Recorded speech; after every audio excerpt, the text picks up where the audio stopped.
This building was built in 1910. It was built as a carriage shop. Think about 1910, it's right the era that you know automobiles are starting to come. We came in 2008 and decided to make it the visitor center.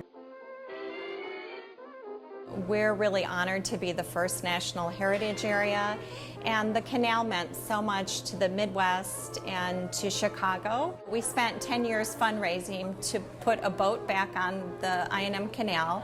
The boat's pulled by mules, and we have period-clothed guides that help tell the story. So it's a much more fun way to learn the story. We've done a lot to promote tourism. We get over 80,000 people in our visitor center every year. It allows us to have more resources, you know, more shops, better restaurants, all those kinds of things for not only the visitors but also the residents. It was built in 1915, designed by Benjamin Marshall of Marshall & Fox. It is a 6-story, 100-room hotel. It was originally built with about 125 total rooms. 100 of those were hotel rooms. The registration desk has the original green Vermont marble. This is the dining room. They used to call it the Wedge Room because it's always been painted this color blue as far as anyone remembers. If you were to tear this down and put a new building in its place, it wouldn't have nearly the character or the atmosphere that you have in an old building.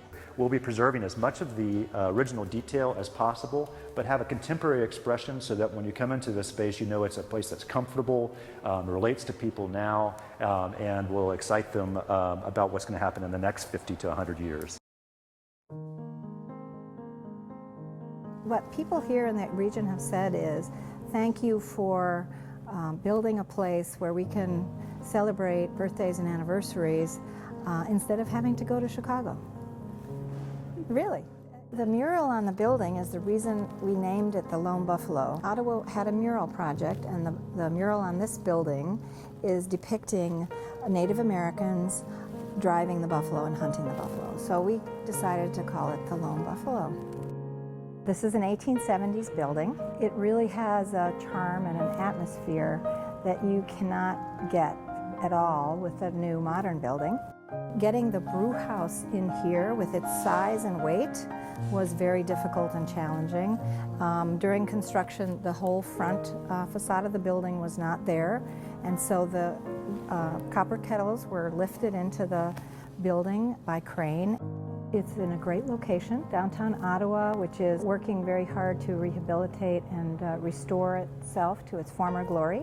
We worked with Karen Harold of Studio K from Chicago with this design, and her vision was to open up this second floor here.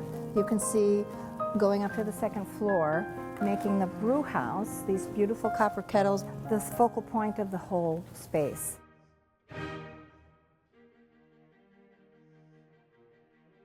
It was the spooky house that we rode our bikes past really fast. That's Mr. Hegler. This is his house.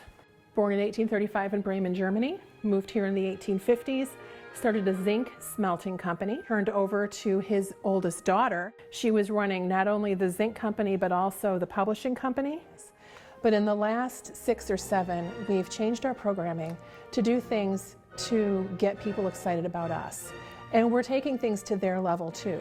Yes, we still play Mozart and Beethoven, and that's wonderful, but we also put rock bands on the lawn. And that has brought people in. Our neighbors come. We get to know our neighbors. They've gotten to know us. Landmarks Illinois helps us to locate people who can do the level of work that we need to have finished. There's nothing that should be modern in this house aside from obvious things you need, like electricity. We've got the real deal right here. It's authentic.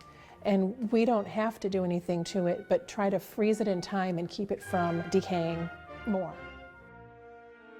Preserving a room is beautiful, but we're preserving something important in our community. We're building our community.